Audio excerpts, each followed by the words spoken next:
Chapter 1: Dawn of the Yellow River.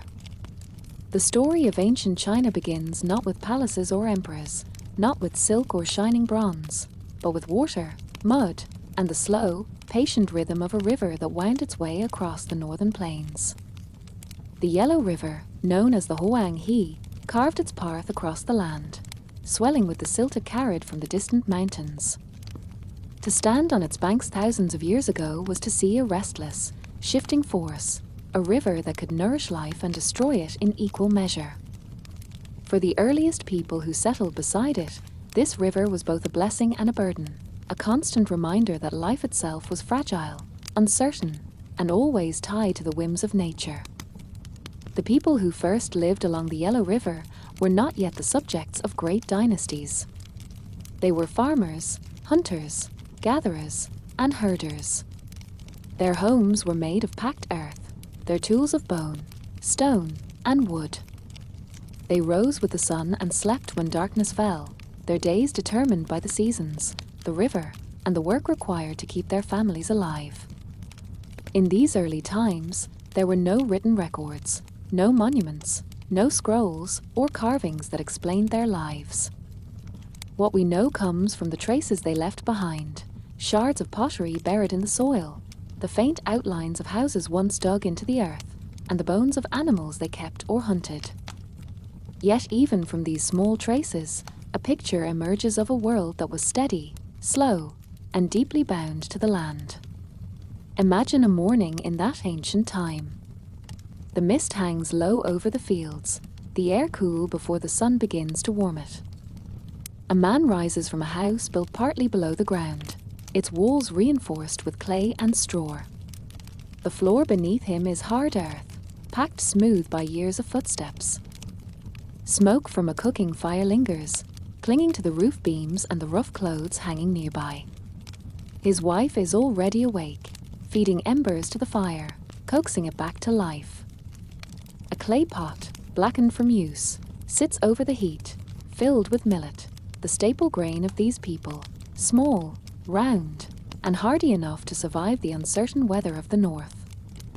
Children stir in the corner, rubbing their eyes, still wrapped in woven mats for warmth.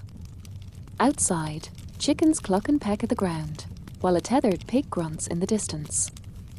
These were not luxuries, but lifelines, animals kept not as pets but as sources of food, trade, and survival. The man steps outside, blinking at the rising sun, and looks across the fields. The soil here is fertile, darkened by the floods of the river, but it is never reliable. Some years, the river leaves behind a rich layer of silt, perfect for crops. Other years, it floods too much, drowning the fields, sweeping away homes, and leaving devastation. And in some seasons, it does not flood enough, leaving the earth dry, cracked, and unyielding. Life here was always a gamble, played out with every planting season. The family works together. Men and women both bend over the soil, pressing seeds of millet into the ground, smoothing the dirt over them with their hands. Children too young to farm help in small ways, carrying water in jars, shooing away birds, or tending to the animals. Their clothes are simple, woven from hemp or from fibers of plants, dyed with whatever natural pigments could be found. Their feet are often bare, hardened by years of walking on rough ground. Food was plain and repetitive, yet nourishing enough to keep them alive. Millet porridge in the mornings, sometimes flavored with bits of vegetables or meat if the family was lucky. Wild greens gathered from the hills, roots pulled from the earth, fish caught in the river, or game hunted in the forests. Meat was not common. It was a treasure, eaten sparingly, often only when an animal was too old to keep or during special occasions. Most days, meals were simple, filling, and eaten together, the family huddled around a fire as night fell. There was little separation between work and life. Farming was not a job that began and ended with the day. It was life itself, requiring constant attention. The weather was unpredictable. Too much rain could destroy the crops. Too little rain meant hunger. Locusts could swarm, stripping fields bare. Diseases could spread among animals, wiping out entire herds. And yet, generation after generation, people remained by the river, because despite its dangers, it offered the best chance at survival. Seasons moved slowly. Spring was the time of planting, when the soil was tilled with wooden plows pulled by oxen or pushed by human hands. Summer was a season of labor, tending to crops, repairing homes, keeping animals alive, and guarding against storms. Autumn was harvest, when families gathered what they could, storing millet and vegetables in clay jars sealed with mud. Winter was quiet, harsh, and hungry. Snow fell, winds howled, and families huddled close, relying on the food they had saved. Sometimes it was enough. Sometimes it was not. In the hardest winters, people grew thin, and stories of hardship were passed from one generation to the next. Yet alongside these struggles, there was rhythm, tradition, and a sense of continuity. People told stories as they sat by fires, stories of ancestors, spirits, and the river itself. They believed the river was alive, a powerful spirit that could be both kind and cruel. They offered small sacrifices, bits of food, cups of drink, even animals, in the hope of pleasing the forces they believed controlled their fate. Births were celebrated with simple rituals, deaths mourned with quiet gatherings. Life was fragile, yet each life was part of a larger flow, just as the river itself carried silt from the mountains to the sea. And so, slowly, over centuries, villages grew. Families clustered together, their homes arranged in groups for safety and community. People learned new skills, how to shape clay into stronger pots, how to weave finer cloth, how to build sturdier homes. They learned that cooperation made survival easier. Fields were shared, work divided, food stored for the group. Leadership began to emerge, not as kings or emperors yet, but as elders, men or women who had lived long, seen much, and earned respect. Their words guided decisions, their experience helped solve disputes. In these earliest times, the seeds of what would become ancient China were planted, not just millet in the soil, but ideas in the minds of people. The idea of community, the idea of order, the idea that survival depended not just on one family, but on many families working together. These ideas, born in the mud of the Yellow River, would grow over centuries into philosophies, laws, dynasties, and civilizations. But for now, they were simple truths lived out in the daily rhythm of survival. Chapter 2: The Xia and Shang Dynasties. The story of ancient China, having begun along the quiet but restless waters of the Yellow River, eventually grew into something more than scattered villages and small communities of farmers. With the passing of centuries, with countless planting seasons and harvests, with generations who lived and died by the soil and the river, people began to tell stories of leaders, of kings who were larger than life, and of dynasties that held power by divine will. The first of these, according to tradition, was the Xia dynasty, a name that even now rests somewhere between legend and history. For the people who lived along the river in those times, the Xia were not merely rulers but symbols of order rising out of chaos. The Xia dynasty is said to have been founded by Yu the Great, a man remembered not for conquest, but for taming the floods of the Yellow River. Flooding had always been the greatest fear of those who lived on its banks. Entire harvests could be destroyed in a single season, homes washed away, lives ended in rushing waters. Yu, according to the old stories, worked tirelessly to control the river. He dug channels, redirected streams, and labored with his own hands alongside the people. Unlike others who may have tried and failed, Yu did not attempt to block the water but guided it, allowing it to flow in safer paths. Over years, he is said to have created a system of flood control that made farming more secure, and in gratitude, the people raised him as their leader. Whether Yu was real or partly imagined mattered less than the lessons his story carried. In telling of Yu's dedication, the people passed down the idea that a ruler was one who worked for the stability of all, one who served the community rather than himself. And so, in the memory of Yu and the Shir that followed, the people found a way to explain the beginnings of kingship, of dynastic rule, of the belief that there were those chosen to lead while others worked the land. Life during the Shir, though wrapped in legend, was not so different for the common farmer than it had been before. Villages clustered near fertile land.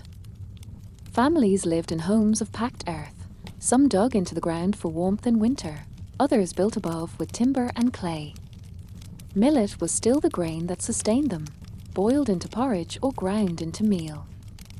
Domestic animals, pigs, dogs, chickens, and eventually cattle, provided food and labor. Work was still the endless cycle of planting, tending, and harvesting, interrupted only by the extremes of the river and the weather. Yet slowly, society was beginning to take shape in new ways. Among the Shir and those who came after, bronze began to appear. At first, it was rare, a sign of skill and wealth. Bronze tools and weapons were harder, sharper, and more enduring than those of stone or wood. For the common farmer, a bronze hoe or knife could make the difference between a crop that thrived and one that failed. But bronze was costly, requiring copper and tin, materials not always easily found. Those who controlled bronze controlled power. It was in this way that inequality began to grow. Some families, some leaders, had access to better tools, better weapons, and therefore greater influence. Rituals also began to grow more complex. The people of these times believed deeply in spirits, the spirits of ancestors, of nature, of the heavens above. Offerings were made not only to appease the river or the earth, but to honor those who had come before. Families would leave food, drink, and sometimes even goods with the dead, believing that their ancestors continued to influence the world of the living. To honor one's ancestors was to ensure prosperity. To neglect them was to risk misfortune. These beliefs bound families together, creating traditions that endured for centuries. As time passed, the Shir dynasty gave way to the Shang dynasty, a period that historians can more clearly trace through evidence. With the Shang, the picture of ancient China begins to sharpen. Their cities, their writing, their rituals, and their rule left marks in the earth that we can still uncover. The Shang dynasty, rising perhaps around 1600 BCE, built towns with walls of rammed earth, thick and tall, meant both to protect against enemies and to mark the strength of the rulers within. Within these walls, the ruling families and their courts lived in houses of wood and clay, surrounded by servants, artisans, and soldiers. But beyond those walls, stretching far into the countryside, life for the majority remained tied to the soil. Farmers bent over the fields as they always had, planting millet, wheat, and rice where the land allowed. They lived in small homes clustered together, shared tools, and endured the same harshness of nature. Yet their lives were now tied not only to the river and the land but to the demands of the Shang kings. Taxes, often in the form of grain or labor, were required. Farmers might be called upon to work not just their own fields but the projects of the state, building walls, digging ditches, or serving as soldiers in wars they barely understood. The Shang were masters of bronze, and it was this mastery that set them apart. They created vessels of incredible beauty, decorated with intricate patterns, animals, and faces that seemed to peer out from another world. These vessels were not merely art but were used in rituals, filled with wine, water, or offerings to the ancestors and the gods. The process of making them required skilled artisans, foundries, and a level of organization that showed how advanced the Shang had become. For the farmer who worked the land, such vessels may have been glimpsed only during rituals, when the king or local lord called upon the spirits to bless the harvest or guide the state. One of the most striking practices of the Shang was the use of oracle bones. These were pieces of animal bone or turtle shell, carved with questions for the gods and ancestors. A diviner would apply heat until the bone cracked, then read the patterns of the cracks as answers. The questions carved into these bones give us a rare glimpse into the concerns of the time. They asked about harvests, about weather, about war, about childbirth, about the health of the king. To a farmer, these were the same questions he or she might whisper to the wind or murmur at the riverbank, hoping for favor. But in the hands of the rulers, the oracle bones were a way to connect their authority to the divine, to show that their power was not of man but of heaven and the ancestors. The Shang rulers commanded armies equipped with bronze weapons, spears, swords, and arrowheads that gave them an edge over enemies who still fought with stone or wood. Farmers could be conscripted into these armies, pulled from their fields to march in wars that might take them far from home. To serve was not a choice but a duty, and the hardships of such campaigns were immense. Long marches, meager rations, the terror of battle, all weighed on men who had never wanted more than to see their crops grow and their families safe. Still, life for the majority followed the same quiet rhythm it always had. Seasons dictated labor.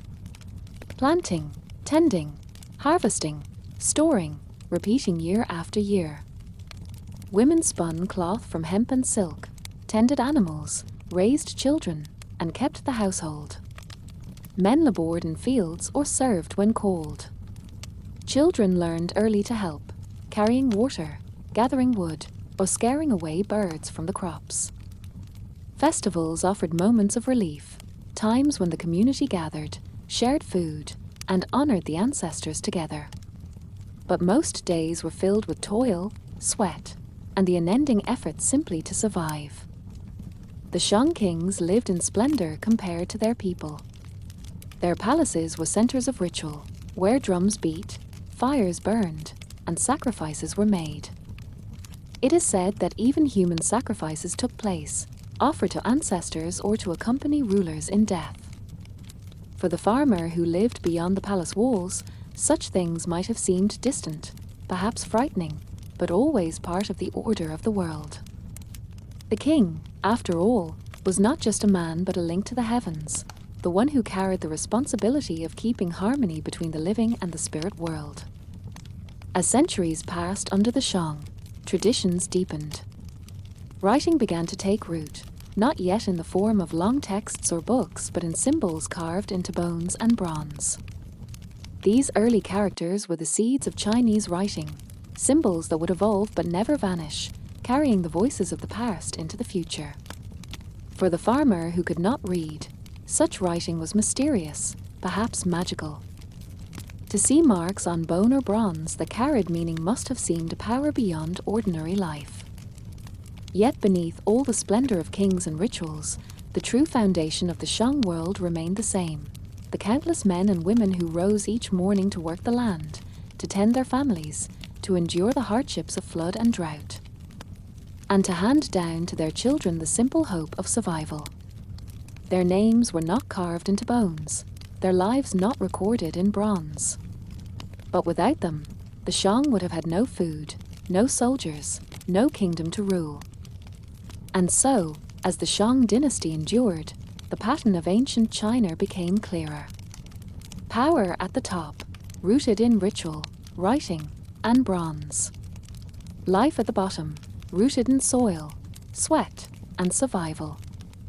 Between the two, a relationship that bound the fates of ruler and farmer, of king and peasant, of heaven and earth. It was a pattern that would shape China for millennia, a pattern born in these early dynasties along the banks of the Yellow River. Chapter 3: The Zhou Dynasty. The fall of the Shang dynasty did not bring peace to the lands along the Yellow River. It brought change, and with it a new dynasty that would last far longer than any before. This was the Zhou dynasty, remembered as one of the great shaping forces of ancient China. Where the Shang had ruled through ritual, bronze, and their connection to the ancestors, the Zhou introduced a new idea, one that would echo for thousands of years: the mandate of heaven. This belief, that heaven itself granted the right to rule, became the foundation of Chinese kingship, but it also held within it a quiet, unsettling truth. If rulers failed, if they were cruel or corrupt, then heaven could withdraw its mandate and grant it to another. The people, for the first time, had a way to explain not only the rise of kings but their fall. The Jew claimed that the Shang had lost heaven's favor through corruption and cruelty, and so heaven had chosen the Jew to take their place. To the farmer bent over his field, or the woman weaving cloth by the hearth, these shifts of dynasties may have seemed distant, like thunder heard across the mountains. But the mandate of heaven was not just a story told in palaces. It shaped the world in which they lived, influencing the rhythms of life, the obligations of family, and the duties owed to ruler and to heaven alike. The Jew dynasty stretched for centuries, divided into two great periods: the Western Jew, when kings ruled with relative strength and unity, and the Eastern Jew, when their power weakened and the land broke into feuding states. But before the chaos of division, there was order, or at least the attempt at it. A morning in the Jew lands would have begun as it had for generations. The rooster crowed, pigs snorted in the pens, and families rose to begin their work. A man might step outside his home, built of timber and earth, its thatched roof patched from the last rains. His wife stirred millet over a clay stove, feeding the children small bowls before the labor of the day began. Fields stretched beyond the village, patches of millet, wheat, or rice, depending on the soil and water. Wooden plows, sometimes aided by oxen, cut furrows into the ground, and the family pressed seeds into the waiting earth. For the common people, life was still defined by the seasons. Spring meant planting, summer meant tending, autumn meant harvest, and winter meant survival. Yet under the Jew, there was greater organization. Land was divided and redistributed, often under the authority of nobles who held it on behalf of the king. Farmers owed taxes, usually in grain, to these lords, who in turn supported the Jew rulers. Sometimes these taxes were fair, sometimes harsh, depending on the character of the noble who demanded them. But for the farmer, there was little choice. To refuse was to risk punishment. To comply was to survive another year. The Jew world was one of hierarchy. At the top stood the king, the son of heaven, the one who carried the mandate. Beneath him were nobles, lords who controlled lands, commanded warriors, and oversaw villages. Beneath them were the common people, farmers, artisans, laborious, whose work sustained the entire structure. And beneath all were the slaves, captured in wars or punished for crimes, bound to serve without freedom. Each layer depended on the one below, but the burden was always heaviest at the bottom. Ritual life grew ever more important under the Jew. Families continued to honor their ancestors with offerings of food, drink, and sometimes small sacrifices. But now these rituals were framed by the larger belief in heaven's mandate. To honor one's family was not just personal devotion, it was part of a cosmic order, linking the living to the dead, the family to the ruler, and the ruler to heaven. Temples were built, altars raised, and the rituals of kings became elaborate performances meant to show harmony between heaven, earth, and man. For the farmer watching from afar, the ceremonies may have seemed distant, but the belief behind them shaped his daily life. To dishonor the ancestors, to fail in duty, was to risk imbalance that could bring misfortune to all. As the Jew period stretched on, technology slowly improved. Bronze was still the metal of power, used for weapons, ritual vessels, and tools. But iron began to appear, harder and more abundant, though it would take centuries to spread fully. With stronger tools, fields could be worked more efficiently. Populations grew, villages expanded, and with them the need for greater organization. Roads were laid between towns, markets grew, and trade increased. Yet even as wealth expanded, inequality deepened. Nobles grew richer, building larger homes, employing more servants, demanding more from those beneath them. For the common farmer, wealth was still counted in full granaries, healthy animals, and the ability to endure a harsh winter without hunger. The Jew rulers sought to keep their authority through both strength and ritual. They traveled among their lands, held ceremonies, and gave gifts of land and titles to loyal nobles. Yet the more they gave, the more power these nobles held in their own right. Over time, the loyalty of lords shifted from the king to themselves, and though the mandate of heaven rested with the Jew, the reality of power was beginning to scatter. But before that decline, there was a long age of order. Picture a village under the Western Jew.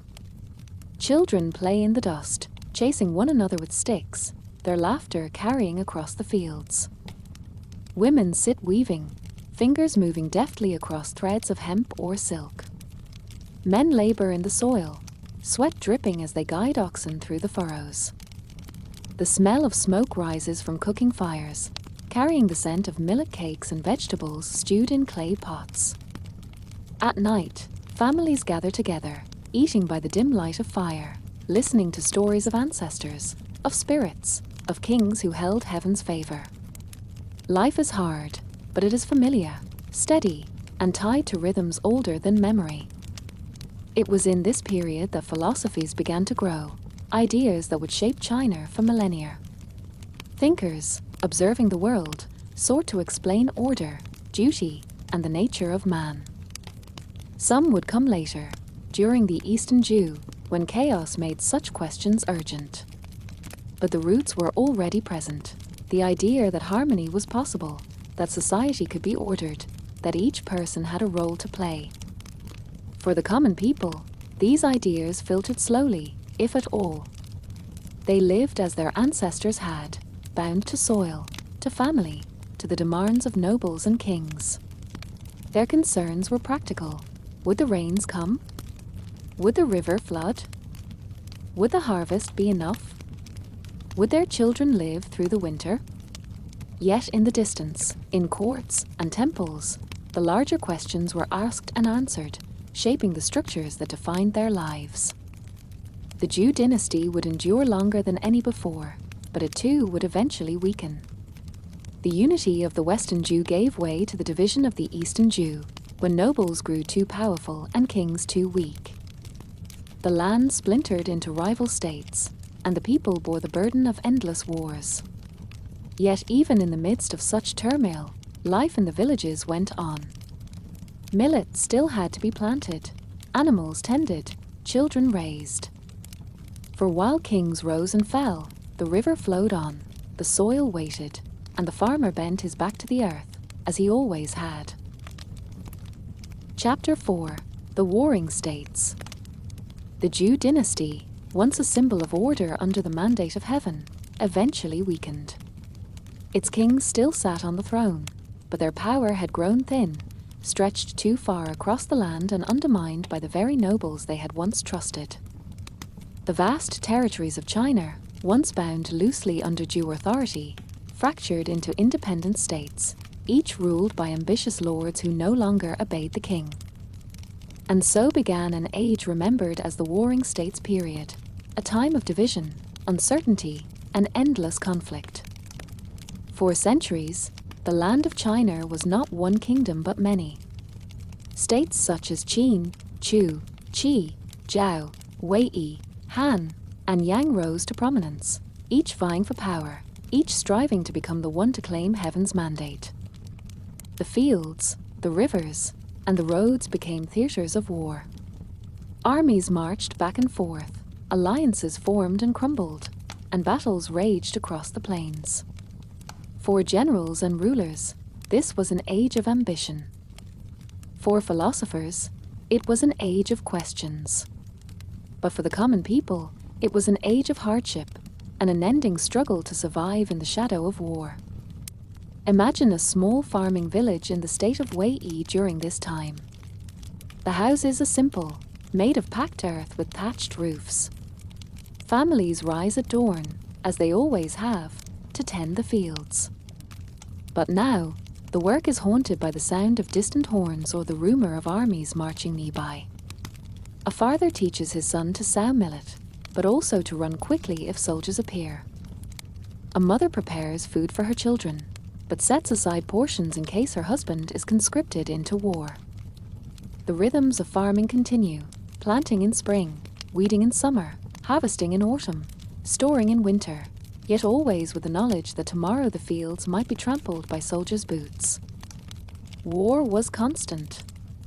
States clashed for land, for resources, for dominance.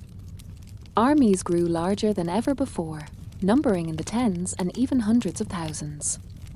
Warfare became more organized, more brutal, and more demanding. Iron replaced bronze, making weapons sharper, stronger, and more plentiful. Soldiers carried spears, crossbows, and swords, their armor crafted from leather, bronze, or iron plates. Chariots, once symbols of elite warfare, gave way to massed infantry. Ordinary men pulled from farms to fight in battles that stretched for miles. For the farmer, being drafted into the army was both a duty and a terror. He might leave his home for months or years, uncertain if he would return. His family, left behind, carried on with the work of survival, tending the fields, caring for the animals, raising children, and hoping each season would bring enough food. Some men returned from war scarred, limping, or broken in spirit. Others never returned at all, their bones left on distant battlefields, their names remembered only by the families who mourned them. The Warring States period was not only about war, however. It was also a time of great thought and creativity, born from the chaos. Philosophers traveled from state to state, offering their ideas to rulers in hopes of finding a way to bring order back to the land. Confucius, though living slightly earlier in the spring and autumn period, inspired generations during this era. He spoke of duty, of respect between ruler and subject, parent and child, husband and wife, elder and younger. His followers carried his teachings, spreading the idea that society could find harmony if each person fulfilled their role with virtue. Others, like Laozi, offered different wisdom. He spoke of the Tao, the way, urging rulers and people alike to live in simplicity, to follow the natural order, to avoid forcing the world into unnatural shapes. Still others, like the legalists, argued that only strict laws and harsh punishments could bring peace, that people could not be trusted to act rightly without the firm hand of authority. These competing philosophies reflected the uncertainty of the times. For rulers, they were tools to govern. For common people, they were distant words, but words that eventually shaped the structures of their lives. Markets grew even in the midst of war. Towns bustled with traders selling salt, cloth, tools, and food. Coins of bronze began to circulate, stamped with shapes of spades, knives, or round discs. For the farmer who had once bartered crops for goods, the use of coins was new and sometimes confusing, yet it allowed trade to stretch further than before. Silk, once a secret of a few, spread as a prized good, traded along routes that would one day become the Silk Road. Artisans crafted pottery, weapons, and ornaments, their skills valued by lords and commoners alike. Yet life for the majority remained heavy with burden.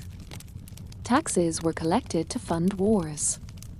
Labor was demanded for fortifications, roads, and canals. Villages lived under the constant shadow of armies passing through, stripping fields of food, seizing animals, and leaving hunger in their wake. Women often bore the heaviest load, keeping households alive while husbands and sons were away at war. They planted, harvested, cooked, spun, wove, and cared for the young and the old, all while wondering if their loved ones would return. And still, through it all, there was continuity. The seasons came and went. Children were born, grew, and learned the skills of their parents. Ancestors were honored at family shrines. Festivals were held, even if quietly, to mark the turning of the year. People told stories by firelight, stories of gods, spirits, and heroes, stories that gave meaning to their struggles. Life, though burdened by war, remained life, filled with the small joys of family, food, and the earth itself. The warring states period lasted for centuries, longer than a lifetime. To be born in its early years was to grow old knowing nothing but war. To be born in its later years was to hear the same stories from grandparents, parents, and neighbors, that armies marched, kings fought, and yet the people endured. It was an age of endless division, but also an age that forged resilience. Out of its chaos, new ideas, stronger states, and greater ambitions were born. Among the states, one would eventually rise above the rest. The state of Qin, hardened by discipline and guided by legalist philosophy, grew stronger as others weakened. Its rulers dreamed not of survival, but of unification. And though the warring states dragged on with countless battles, it was Qin that would one day bring them to an end, forging the first empire of China. But for now, in the long centuries of war, the story remained the same. Farmers planted and prayed. Soldiers marched and fought. Philosophers argued and taught. Kings schemed and battled. And the river flowed on, indifferent to the struggles of men, carrying its yellow silt to the sea as it had for millennia. Chapter 5: The Qin Dynasty. The warring states had dragged on for centuries, leaving the land weary and divided, yet also hardened and prepared for the emergence of something new. Out of the chaos rose a single state, Qin.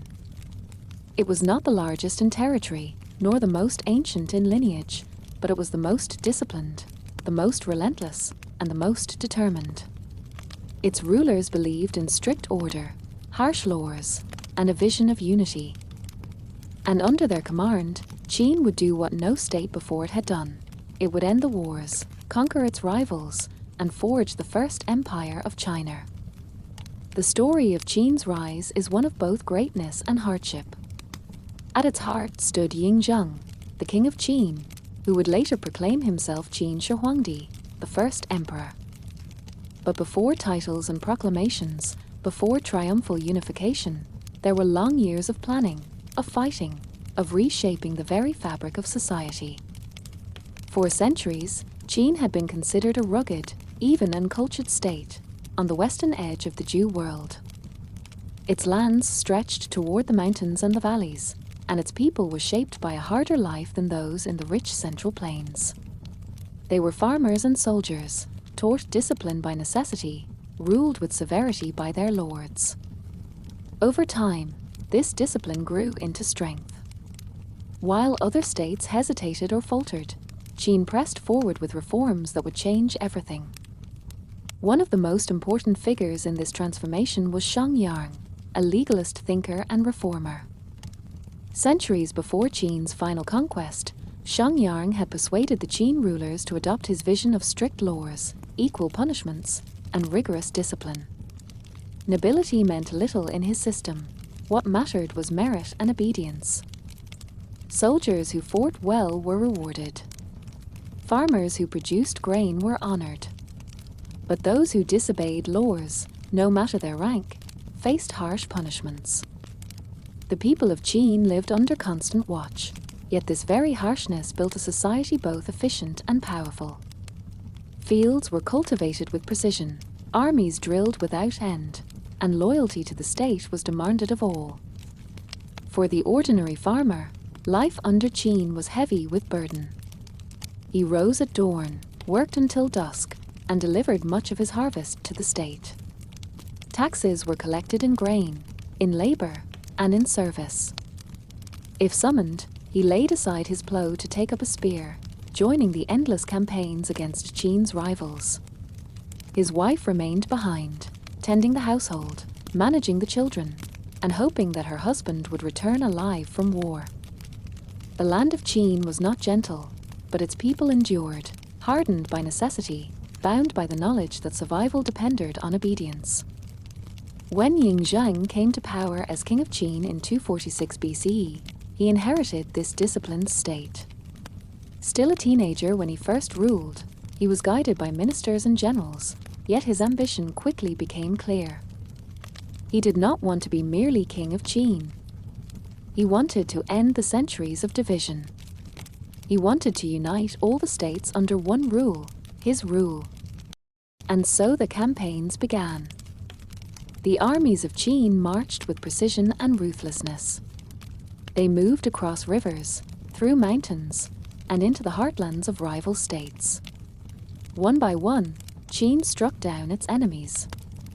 The state of Han fell first, its lands absorbed into Qin's growing empire. Then Zhao, Wei, Chu, Yang, and Qi followed, each defeated in turn. The wars were brutal, the battles immense, the suffering great. Towns were destroyed, fields burned, and countless men perished in the service of their lords. Yet for Qin, each conquest brought them closer to their dream. By 221 BCE, it was done. For the first time in history, all the warring states were unified under one ruler. Yingzheng declared himself Qin Shi Huangdi, the first emperor of Qin. It was a title that carried not just pride but a sense of destiny. He claimed the mandate of heaven, and with it, he proclaimed that China was no longer a land of many kingdoms, but one empire, united under the authority of the emperor. The Qin dynasty was born. The first emperor wasted no time in reshaping his new empire. He abolished the feudal system of lords and nobles that had dominated for centuries. No longer would regional kings or dukes hold power over their lands. Instead, the empire was divided into administrative units, governed by officials chosen for loyalty and merit, not birth. Roads were built to connect these regions, enabling armies and messages to move swiftly. Standardized laws were enforced across the land, leaving no room for local customs that defied the emperor's authority. For the farmer in a remote village, these changes were both distant and immediate. He still rose at dawn to work his fields, but now the officials who collected his taxes and enforced the laws answered directly to the emperor. The coins he used were no longer strange shapes of spades and knives, but round bronze coins with square holes in the middle, the new standard of the Qin Empire. The weights and measures he encountered at the market were standardized too, ensuring fairness, or at least uniformity, in trade. Even the written characters carved into bamboo slips or etched into bronze followed a standardized script, uniting the many dialects of China under one written form. The first emperor's vision was vast, and it demanded immense labor. To defend his empire from northern nomadic tribes, he ordered the building of great walls, linking existing fortifications into what would later become known as the Great Wall of China. Tens of thousands of men were conscripted for this work. Farmers, criminals, and prisoners of war were sent to the frontier, hurling stones, tamping earth, and laboring under harsh conditions. Many never returned, their bodies buried in the very walls they built. For those who remained in the villages, the absence of so many men meant heavier burdens. Women, children, and the elderly tilled the fields, striving to keep families alive. The emperor also launched vast building projects within his empire. Palaces, roads, and canals were constructed, each requiring the toil of countless laborers. Most famously, he began work on his own tomb, a massive underground complex guarded by the now famous terracotta army. Thousands of clay soldiers, each unique in face and form, were crafted to protect him in the afterlife. While artisans and sculptors shaped these figures, farmers and laborers provided the manpower to build the chambers, haul the materials, and dig the earth. For those who worked on the tomb, the grandeur of the project was far removed from their daily struggles, yet it consumed their labor all the same. Life under the Qin was not easy. The laws were strict, the punishments severe. A man who disobeyed orders could lose his life. A woman who failed in her duties might see her family punished. Surveillance was constant, and the empire demanded total obedience. Yet for all its harshness, there was also a sense of awe. The empire was vast, its roads stretching across mountains and rivers, its armies strong, its authority undeniable. For the first time, a farmer in the far north and a trader in the distant south could say they lived under the same ruler, part of the same empire. The first emperor himself was restless. He feared death and sought ways to achieve immortality. He sent expeditions across the seas in search of elixirs of life, commanded alchemists to mix strange concoctions, and consumed pills of mercury that would, ironically, hasten his end. He traveled constantly, inspecting his empire, seeking both control and eternal life. For the people, his journeys brought both awe and dread, for wherever the emperor passed, labor and resources were demanded. The Qin dynasty, for all its strength, was short-lived. The emperor's harshness bred resentment. The endless demands of labor and taxes weighed heavily on the people. Rebellion simmered beneath the surface, and after the first emperor's death in 210 BCE, the empire began to unravel. His successors lacked his vision and authority, and within a few years, the Qin dynasty collapsed, giving way to the rise of the Han. Yet short as it was, the Qin left an enduring legacy. The unification of China, the standardization of its laws, coins, weights, measures, and script, the building of roads and walls, these laid the foundation for all that followed. Even the very name of China is thought to derive from Qin. For the ordinary people who lived through it, the Qin was both a time of wonder and of suffering. They bore the weight of empire on their backs, yet they also witnessed the forging of something larger than themselves. They rose each day to work the fields, to care for their families, to endure the demands of the state, and in doing so, they became the unseen builders of an empire. And so, the story of the Qin dynasty is not only the story of emperors and conquests, but of countless men and women whose lives, though often forgotten, carried the weight of history. The fields they planted, the stones they hauled, the roads they walked, all became part of the great tapestry of China's first empire. Chapter 6. The Han Dynasty. When the Qin dynasty collapsed under the weight of its own harshness, chaos returned to the land. Rebels rose, warlords clashed, and the empire seemed once again on the edge of shattering into many pieces. Yet out of this turbulence, a new power emerged, a dynasty that would last not for a mere handful of years like the Qin, but for centuries. This was the Han Dynasty, one of the longest and most influential ages in all of Chinese history. For many later generations, to be a Han became not only a memory of a dynasty but an identity, the word by which the majority of Chinese people would call themselves. The Han began in 206 BCE, when a man named Liu Bang, once a peasant, once a soldier, and finally a leader of rebels, defeated his rivals and declared himself emperor. He took the title Han Gaozu, the high ancestor of Han. His rise itself was a story of change. No longer was China ruled only by men of noble birth. A man of humble origins could now seize power, a symbol of both opportunity and turmoil. For the common people who had suffered under the weight of the Qin, the Han brought a measure of relief. The harshest laws were softened. The labor demands lessened. Families who had seen their men dragged off to build walls and tombs now found a little more space to breathe. Life did not become easy. It never truly was, but the return of stability allowed families to hope again. Imagine a farmer living in the early Han. His house is still built of packed earth, its roof still thatched with straw, its walls simple and bare. He wakes before sunrise, steps out into the morning air, and walks the same fields his father once worked.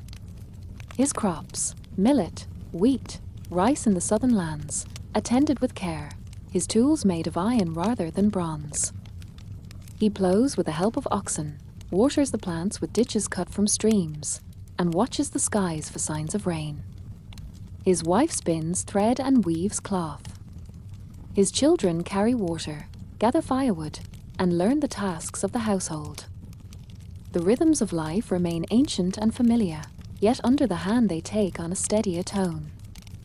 The Han emperors understood that to rule well, they needed not only armies and laws, but ideas. Where the Qin had relied on harsh legalism, the Han embraced Confucianism. Scholars were honored, books copied, and teachings spread.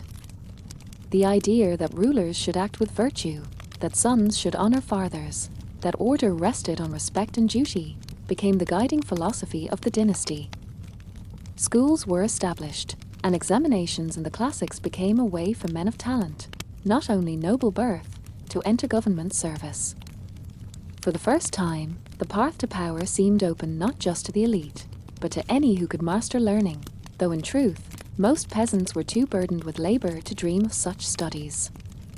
In the cities, life bustled. Markets rang with the calls of traders selling food, cloth, tools, pottery, and more. Inns welcomed travelers along the growing network of roads. Officials moved back and forth, their carriages rolling over bridges and through gates. The empire stretched far, and its capital at Chang'an became a hub of wealth, culture, and politics. There, in the palaces, the emperor and his court directed the affairs of millions, while artisans crafted fine goods and common folk struggled to feed their families. The Han dynasty also looked outward. Its armies defended the frontiers, clashing with the nomadic Xiongnu of the northern steppes. These fierce horsemen raided villages, threatened borders, and forced the Han to build alliances, send tribute, and launch campaigns. Soldiers were stationed on the frontiers, living in garrisons, enduring cold winters and harsh summers, separated from their families for years. For the farmer drafted into service, the life of a soldier was grueling. He marched long distances, carried heavy gear, and fought in battles where death was sudden and common. Yet service was demanded, and refusal brought punishment. Trade expanded in ways never before seen. The Silk Road began to take shape, a vast network of routes stretching westward. From China flowed silk, light, strong, and beautiful, treasured in distant lands. In return came horses, glassware, spices, and knowledge of faraway peoples. Most peasants never saw these goods, but they heard stories of them. In markets near the western frontier, one might glimpse strange items, exotic animals, or foreigners passing through. For the empire, this trade brought wealth and prestige. For ordinary folk, it was a reminder that their world was larger than the village, larger even than the empire itself. Family life under the Han remained the foundation of society. Ancestors were honored with rituals, offerings, and respect. Festivals marked the seasons, the new year, the harvest, the planting. Women bore heavy responsibilities, working in fields and homes alike. Though society placed them under the authority of fathers and husbands, they were often the true keepers of families, ensuring survival through hard times. Children learned early the duties expected of them, their games mixed with chores, their laughter joined with the rhythm of work. Yet the Han dynasty was not without hardship. Taxes were collected in grain and labor. Families might be called to provide men for the army, or workers for building projects. Droughts, floods, and locusts could still ruin crops, leaving hunger in their wake. Bandits roamed the countryside, preying on the vulnerable. And as the dynasty grew older, corruption in government and power struggles at court often made life heavier for the common people. Still, for centuries, the Han endured.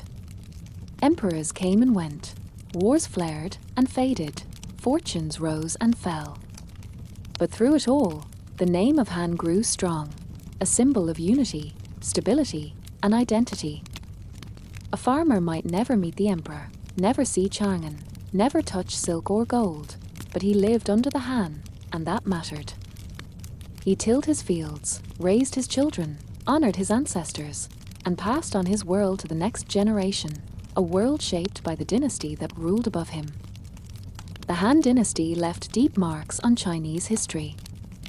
Its embrace of Confucianism, its expansion of trade, its establishment of examinations, its struggles with nomads, its cultural flourishing, all became part of the foundation of what it meant to be Chinese. For later generations, the Han was remembered as a golden age, a time of greatness, even though for most, life was still a daily struggle of labor, hunger, and endurance. In the quiet of a village at dusk, as the sun set behind the fields and the children settled near the fire, life in the Han might have seemed simple. But beyond the horizon stretched an empire vast and complex, an empire that carried both the dreams and the burdens of millions. And in its endurance, it became a name that lived far beyond its emperors, far beyond its time. Chapter 7: The Age of Division. When the mighty Han Dynasty finally fell, the empire that had seemed eternal crumbled into fragments. For centuries, the Han had ruled as a symbol of stability and greatness, but no dynasty lasts forever. Corruption spread, emperors grew weak, eunuchs and warlords vied for power, and the weight of natural disasters, rebellions, and invasions pressed too heavily on the people. By the late 2nd century CE, the Han world began to fracture, and once again China entered a time of division. This era is remembered first through the tales of the three kingdoms, Wei, Shu, and Wu, rival states born from the ashes of the Han. It was a time of brilliant generals, cunning strategists, and endless battles. But as grand as these stories are, the reality for most people was far from glorious. For the farmer in his field, for the woman raising her children in a half-burned village, for the soldier dragged into yet another campaign, this was a time of unending hardship. Imagine a family living in a small village during the early years of division. Their walls are patched with mud, their roof repaired with scraps of straw. They wake each day uncertain of who rules their land, for the banners over the local garrison may change from one season to the next. One year it is the armies of Wei who demand their grain, the next year it is Wu, and soon after, perhaps Shu. For the villagers, the names of kingdoms matter less than the burdens of soldiers. Grain is seized, labor demanded, and young men conscripted. War does not bring them honor, it brings hunger. The wars of the three kingdoms were long and fierce. Generals like Cao Cao of Wei, Liu Bei of Shu, and Sun Quan of Wu became legendary, their deeds remembered in stories, poems, and later novels. Yet behind these tales of strategy and valor lay endless suffering. Soldiers marched for weeks with little food, farmers abandoned their fields to flee from battles, and villages became battlefields where the smoke of burning houses filled the air. Still, life continued. Even in war, families planted when they could, harvested when they could, and tried to preserve some sense of normalcy amid chaos. After decades of conflict, the kingdom of Wei eventually absorbed Shu and Wu, and the land briefly unified under the Jin dynasty. For a moment, it seemed as if order might return. But the unity of Jin was fragile, built on shaky alliances and plagued by corruption. Court intrigues, rivalries among princes, and invasions from nomadic peoples soon tore the dynasty apart. The empire split once again, and China entered one of its most fragmented times, the period of the northern and southern dynasties. This was a time when the north and south of China developed along different paths. In the north, nomadic groups like the Xiongnu, Xianbei, and others settled, intermarried, and ruled parts of the land. Their cultures blended with Chinese traditions, creating societies that were neither fully nomadic nor fully Han, but something in between. Life in the northern villages often meant adapting to new rulers, learning new customs, and enduring constant shifts in power. For the ordinary farmer, it mattered little whether the ruler was Han or nomadic. The demands of taxes, labor, and survival remained. In the south, Meanwhile, refugees from the north fled across the great rivers, bringing with them their traditions, books, and customs. Southern China, once less developed, became a center of Han culture. Cities grew, scholars gathered, and agriculture flourished in the fertile lands along the Yangtze. For families who settled there, life might be more stable, but still uncertain, for war was never far away. Floods could wash away villages, diseases could spread, and rival southern dynasties often clashed with one another. Amid this turbulence, a new force spread across the land: Buddhism. Introduced from India, carried by monks along trade routes, Buddhism offered comfort in an age of suffering. Its temples rose in towns and villages. Its monks walked the roads in simple robes, carrying bowls and chanting prayers. For peasants weary of war and famine, the teachings of Buddhism promised peace beyond this world, compassion in the midst of hardship, and a hope that suffering had meaning. Families visited temples, burned incense, and made offerings, seeking blessings for their children, their harvests, and their departed ancestors. 4 centuries, division defined life in China. Kingdoms rose and fell, dynasties began and ended, but through it all, the people endured. They tilled their fields, raised their children, buried their dead, and clung to rituals that gave continuity in a fractured world. A grandmother told her grandson the old stories of the Han, reminding him that there had once been unity. A father taught his son how to plough the earth, even as soldiers marched past their village. A mother whispered prayers at a small shrine, hoping that her family would be spared the worst of the wars. This age of division stretched on for nearly 4 centuries. For a child born in its early years, old age would come without ever seeing true unity. For a soldier who fought under one king, his grandchildren might serve under a rival dynasty. 4 generations. Division was simply the way of the world. And yet, even in division, culture flourished. Poets wrote verses of longing and loss, painters captured the beauty of mountains and rivers, and monks carved statues of the Buddha into caves and cliffs. At last, in the 6th century, after centuries of shifting borders and countless struggles, a new power rose to unify the land once more. This would be the Sui dynasty, a dynasty that promised to bring back the order that had been lost since the fall of Han. But before that dawn came long nights of hardship, centuries where the people of China lived in a world divided, always hoping for peace, always enduring. Chapter 8: The Sui and Tang Dynasties. When the long centuries of division finally drew to a close, China stood weary but unbroken. Generations had lived and died in a fractured land, never knowing lasting unity. Families had shifted loyalties as dynasties rose and fell, had buried fathers and sons taken by endless wars, and had prayed to the heavens for an end to the turmoil. By the late 6th century, that prayer was answered by the rise of a new house, the Sui dynasty. The Sui were not a long-lasting dynasty, but they were powerful and decisive. Founded by Emperor Wen of Sui in 581 CE, the dynasty reunited the northern and southern lands under one rule for the first time in centuries. Imagine how it felt for an old farmer, who had lived under one warlord after another, suddenly to hear that the empire was whole again. For him, perhaps little changed in his daily work. He still rose at dawn to till his field, still prayed that the rains would come at the right season, still shared his simple meal of millet with his family. Yet there must have been a quiet relief in knowing that, for the first time in his life, there was one emperor who claimed all under heaven. The Sui dynasty was marked by ambition.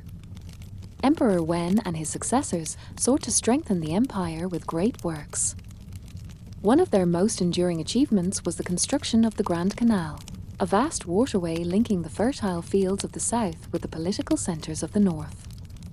For the emperor, it was a tool of control and prosperity, ensuring grain could be shipped quickly to feed the armies and cities. But for the common people, it was back-breaking labor. Tens of thousands of peasants were conscripted to dig, haul, and build under the harsh sun. Some never returned home, their lives spent in service of the emperor's dream. And yet, the canal changed lives. Picture a small village along its banks. Before the canal, trade was limited. Farmers might sell their surplus only to nearby towns. After the canal, boats traveled past, carrying rice, silk, and goods from distant regions. A farmer's daughter might watch ships glide by, their sails full in the wind, and wonder what distant cities lay beyond the horizon. A merchant might find new opportunities, transporting goods not only across provinces but across the empire itself. Life remained hard, but horizons widened. The Sui were also known for their military campaigns, especially attempts to conquer Korea. These wars demanded men, supplies, and endless resources. Families saw their sons marched away to distant lands, leaving fields untended. Villages grew quieter as men disappeared into the army, and wives and mothers took on the burden of keeping farms alive. Failure in these campaigns drained the dynasty's strength, and the heavy taxes and labor demands bred resentment. By the early 7th century, rebellion spread, and the Sui collapsed as quickly as they had risen. But out of their fall rose one of the greatest dynasties in Chinese history, the Tang dynasty. Founded in 618 CE by Emperor Gaozu, and strengthened under his son Emperor Taizong, the Tang brought stability, prosperity, and brilliance. For centuries, they would rule over what is often called a golden age of Chinese civilization. Imagine a bustling Tang capital like Chang'an, the largest city in the world at the time. Wide avenues stretched out in perfect grids, markets overflowed with goods, and people of countless origins walked its streets. Traders came from as far as Persia and India, bringing horses, spices, and precious stones. Buddhist monks from distant lands arrived with scriptures and teachings. Musicians from Central Asia performed in taverns, their melodies mixing with Chinese flutes and drums. For a villager visiting the city for the first time, it must have felt overwhelming, a sea of sights, sounds, and smells, unlike anything in their quiet countryside. For the peasant in his village, life under the Tang was still one of toil.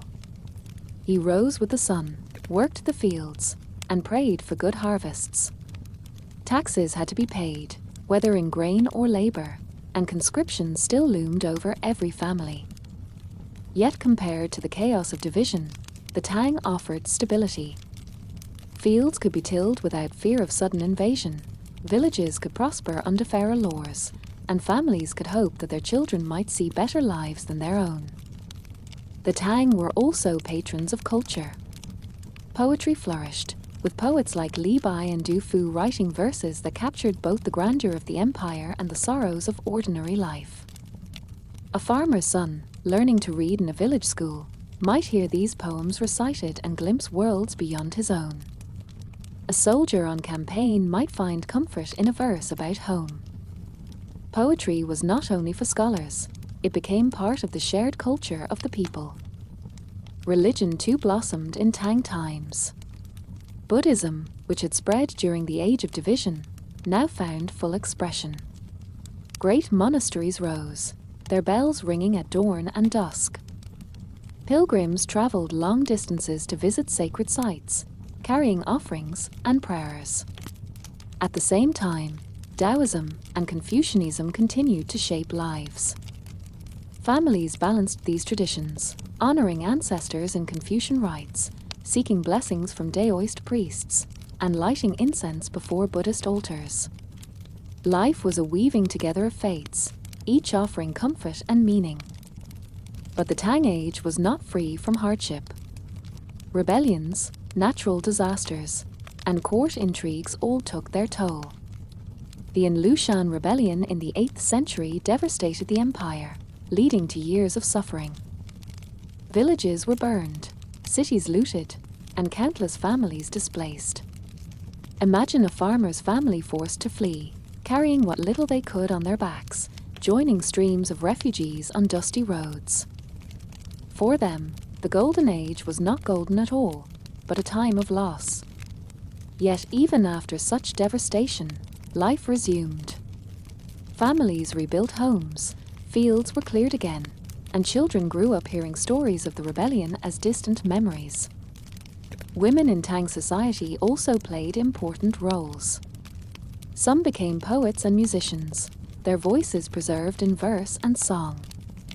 Others managed households with strength and resilience, ensuring their families endured through taxes, wars, and shortages. In rare cases, women rose to the highest power, most famously Empress Wu Zetian, who ruled in her own right. For ordinary women, life was still bound by tradition, but the Tang era offered glimpses of broader possibilities. As the dynasty stretched on, corruption and weakness grew. By the late 9th century, the Tang struggled to maintain control. Rebellions erupted, warlords gained power, and once again the unity of the empire crumbled. For the common villager, history seemed to repeat itself. The emperor's decrees grew distant, the local warlords' soldiers grew closer, and survival once more depended on family, field, and faith. The Tang dynasty eventually fell in 907 CE, ending another great chapter in Chinese history. But the memory of its culture, its poets, its artists, and its grandeur lingered for centuries. Even in times of chaos, people remembered the Tang as an age when the world felt larger, when China's voice reached across continents, and when beauty was captured in words and stone. Through both the brief sway and the long Tang, the ordinary people of China lived, worked, prayed, and endured. Their lives were marked by taxes and labor, by festivals and rituals, by harvests and famines, by births and deaths. Dynasties rose and fell, emperors ruled and passed away, but the rhythm of daily life, planting in spring, harvesting in autumn, sharing meals by the hearth, continued without end. And as the Tang faded into history, new dynasties would rise, carrying forward the endless cycle of unity and division, glory and hardship that defined the story of ancient China. Chapter 9. The Song Dynasty. When the Tang dynasty finally fell in the year 907, China once again entered a time of uncertainty. The land fractured into smaller kingdoms and warlords, an age historians later called the 5 dynasties and 10 kingdoms. For the common people, this was a weary pattern they had seen before: emperors falling, borders shifting, armies marching across the fields where they tried to raise their crops. But amid this turbulence, a new dynasty rose in 960, bringing with it not only order, but one of the most remarkable eras in China's long history. This was the Song dynasty, a dynasty that would last more than 3 centuries, shaping life in ways both great and small. The Song era was not defined by endless conquest or massive empires like some before it. Instead, it was an age of learning, innovation, trade, and culture. Imagine an ordinary family living under the Song.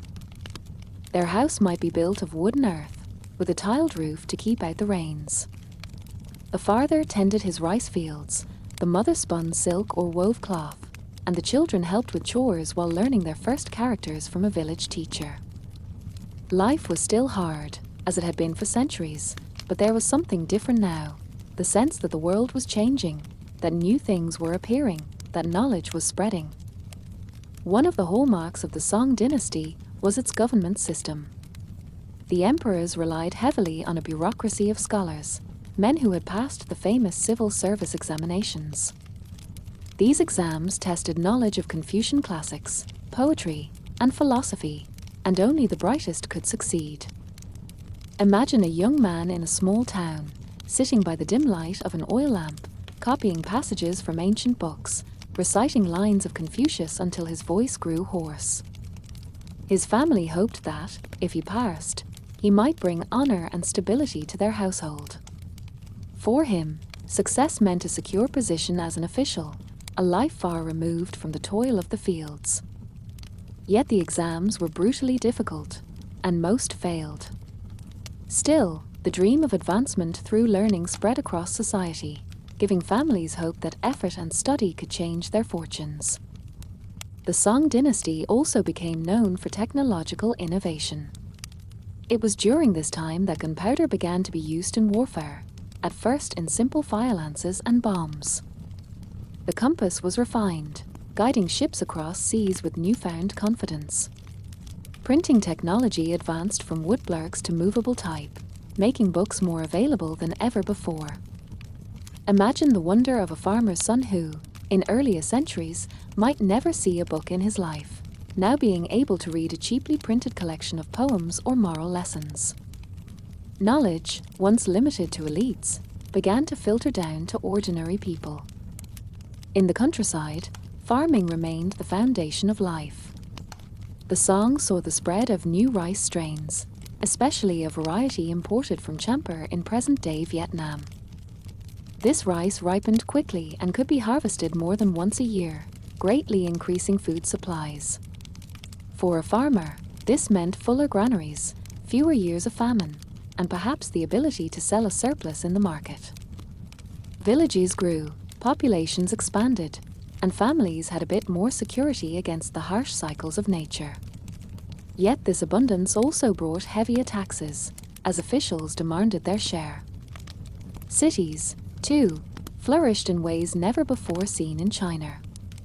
Kaifeng in the northern Song period and later Hangzhou in the southern Song became bustling urban centers. Imagine walking through Kaifeng at night. Lanterns hang from every shop, casting golden light onto busy streets. Vendors call out their goods: steaming dumplings, fragrant tea, silk garments, lacquered bowls. Musicians play lutes and flutes, their songs drifting above the noise of the crowd. Children chase one another through alleyways, while scholars argue about philosophy in tea houses. For a villager visiting the capital, it must have seemed like stepping into another world, a world of endless motion and color. The Song period also marked a high point in art and culture.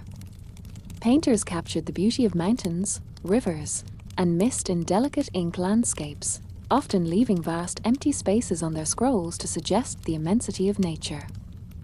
Poets wrote verses of longing, joy, and sorrow, reflecting on both the grandeur of the empire and the quiet struggles of daily life.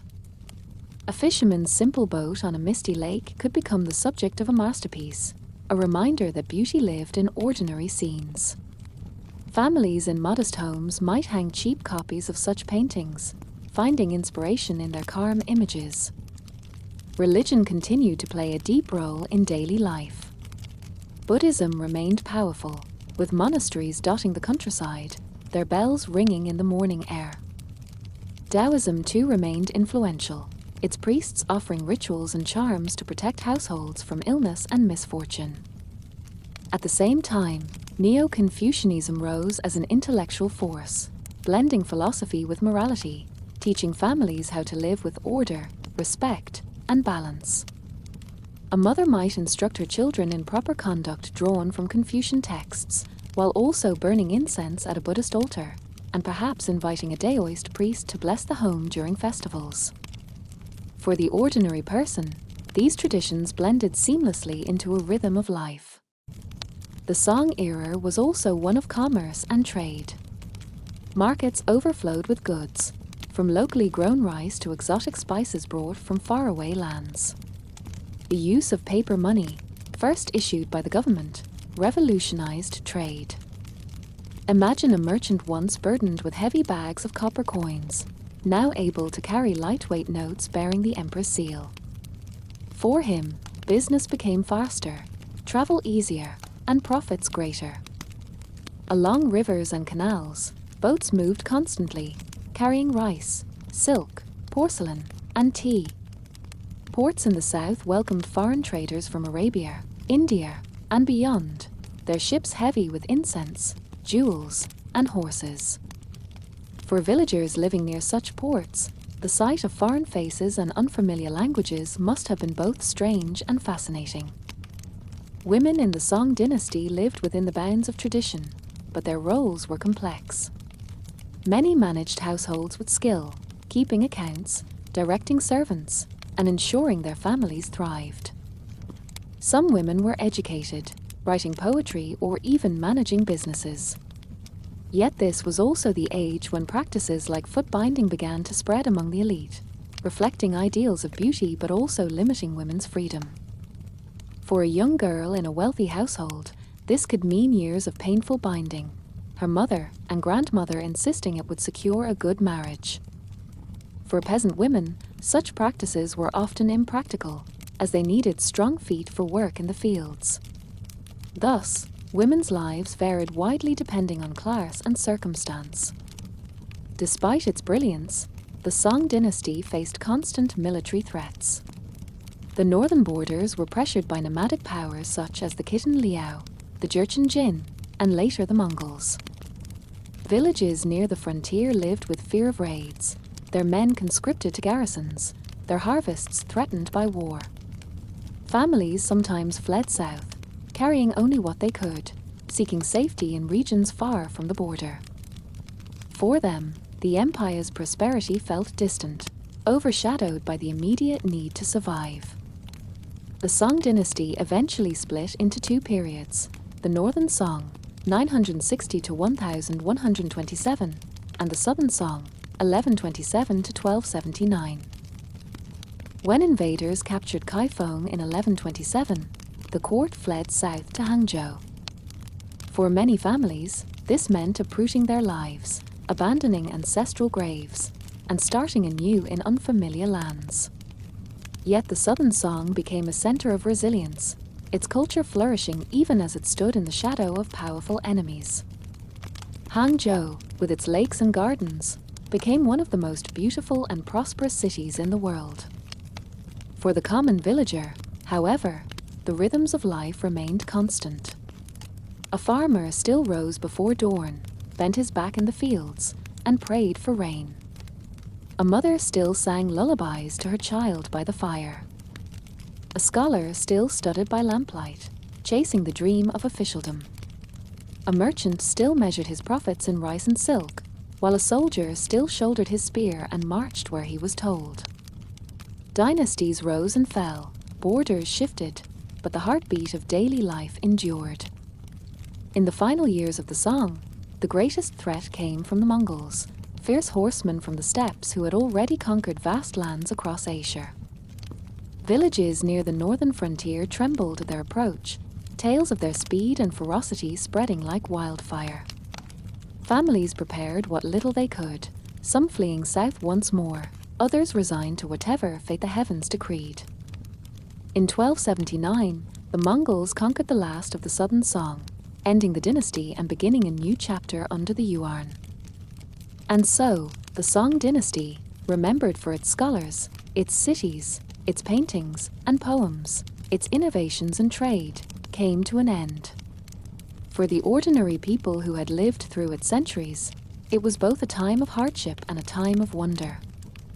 They had seen their world expand with books and trade, had tasted new foods, had glimpsed beauty in art and poetry, and had endured the burdens of taxes and wars.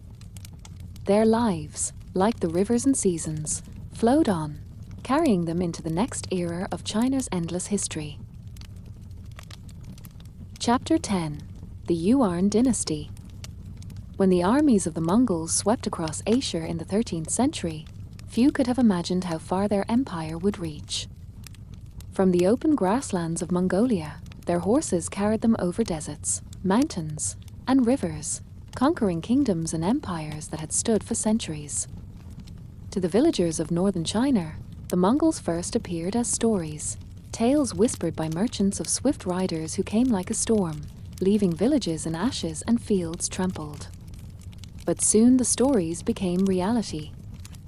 Armies arrived, cities fell, and by 1279 the Mongols, under the leadership of Kublai Khan, had completed their conquest of China, bringing an end to the Song dynasty and beginning a new age, the Yuan dynasty. For the ordinary family in China, the rise of the Yuan was both a shock and a continuation of life's hardships. Dynasties had risen and fallen many times before, and villagers were accustomed to new rulers demanding their taxes and labor. Yet this time was different. For the new rulers were not Han Chinese but foreigners, people who spoke another tongue, dressed in unfamiliar clothes, and followed different customs. The Mongols did not seek to erase Chinese ways, but their presence was felt in every corner of daily life. Imagine a farmer in the countryside in the late 13th century. His days began as they always had, waking before dawn, leading his ox into the fields, bending his back beneath the sun to plant rice or wheat. His wife spun thread, tended the vegetable garden, and cared for their children. Yet when tax collectors came, their accents were strange, their appearance foreign, their authority backed by Mongol soldiers who carried curved bows and rode powerful horses. For the farmer, survival meant adapting, paying what was demanded, and continuing the cycle of planting and harvest. The Yuan dynasty was marked by its place in the wider Mongol Empire, the largest land empire the world had ever known. This connection brought new goods, new ideas, and new people into China. Along the Silk Roads, caravans traveled under the protection of the Pax Mongolica, carrying spices from India, glassware from the Middle East, and even travelers from distant Europe. One such visitor, Marco Polo, later described the wonders of Yuan China to audiences in Venice, speaking of bustling cities, great palaces, and the wealth of Kublai Khan's court. For villagers, these distant connections might be invisible, yet traces appeared in markets where foreign merchants sold unusual wares, beads, cloth, or foods that seemed exotic. Kublai Khan established his capital at Dardu, modern Beijing, a city that became the center of administration and culture. Imagine its wide streets lined with shops, its markets filled with goods from across the empire, its palaces gleaming with grandeur. For a villager visiting the capital, the sight would have been overwhelming.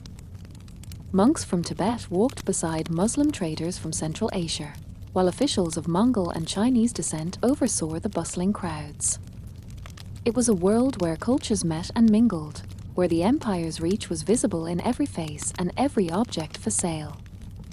Yet for all its cosmopolitan splendor, life under the Yuan was heavy with burdens for many. The Mongols organized society into a hierarchy, Mongols at the top, followed by Central Asians and other non-Chinese peoples, then Northern Chinese, and finally Southern Chinese at the bottom. For the peasant in a southern village, this meant higher taxes, stricter demands, and fewer chances for advancement. Families worked harder, yet often kept less. A father might sigh as he measured out the grain to be surrendered, knowing his own children would eat less that winter. A mother might watch her son taken for labor, sent to build roads or canals for the empire, returning months later weary and thin. Still, even in this difficult time, Chinese culture endured. Families continued to honor their ancestors, lighting incense before ancestral tablets, offering bowls of rice and cups of wine. Festivals continued, though sometimes with fewer resources. The Mid-Autumn Festival with its mooncakes, the Spring Festival with its red decorations and firecrackers. In these traditions, families found comfort and continuity, reminding themselves that dynasties might change, but their way of life persisted. Religion, too, thrived under the Yuan. The Mongols were tolerant of many faiths, and Buddhism, Taoism, Islam, and Christianity all found a place in the empire. In a single city, a villager might see the spire of a mosque, the hall of a Buddhist temple, the shrine of a Daoist priest, and perhaps even a small Christian church. For ordinary people, these sites were curious but distant. They still turned to the gods and spirits their families had known for generations. Yet the openness of the Yuan meant that ideas spread more widely, and new beliefs touched more lives than ever before. The Yuan dynasty also continued great projects of infrastructure. Roads and canals were repaired, ensuring that grain could flow to the capital and armies could move swiftly. The Grand Canal, begun in earlier times, was extended and maintained, its waters alive with barges heavy with rice. Along its banks, villagers watched the endless stream of boats, their cargoes reminding them of the vastness of the empire they lived within. For some, the canal brought opportunity, allowing them to sell their goods to distant markets.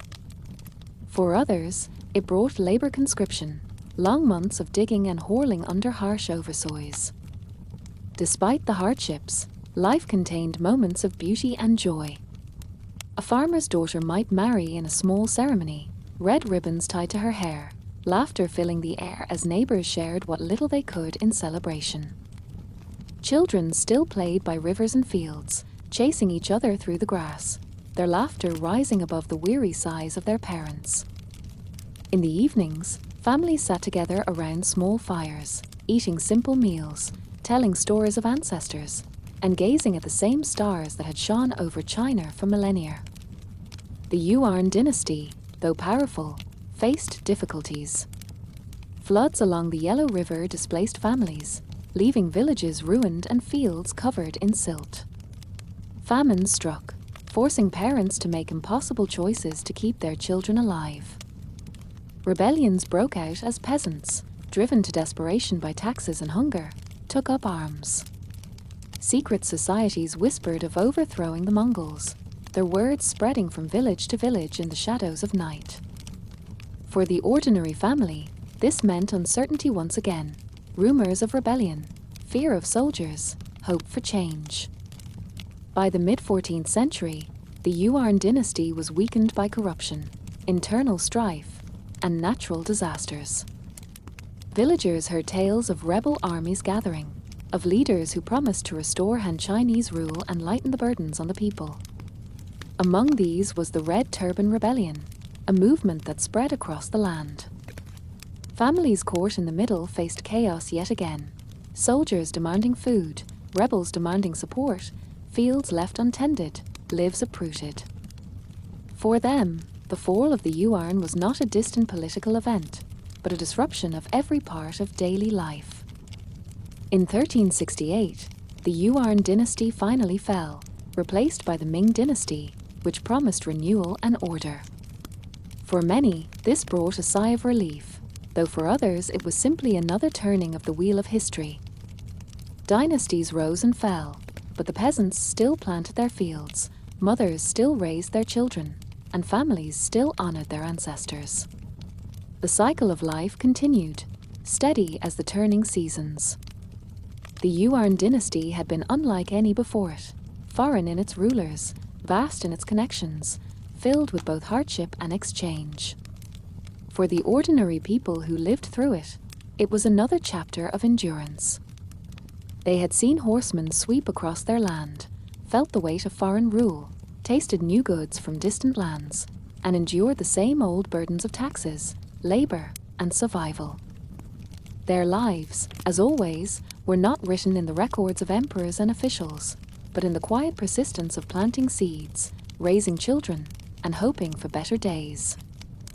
And so, as the Yuan gave way to the Ming, the story of ancient China drew to a close. 4 centuries, families had endured through Xie, Shang, Zhou, Qin, Han, the Age of Division, Sui, Tang, Song, and now Yuan. Through unity and division, through glory and hardship, through emperors and wars, the lives of ordinary people had remained the heartbeat of history.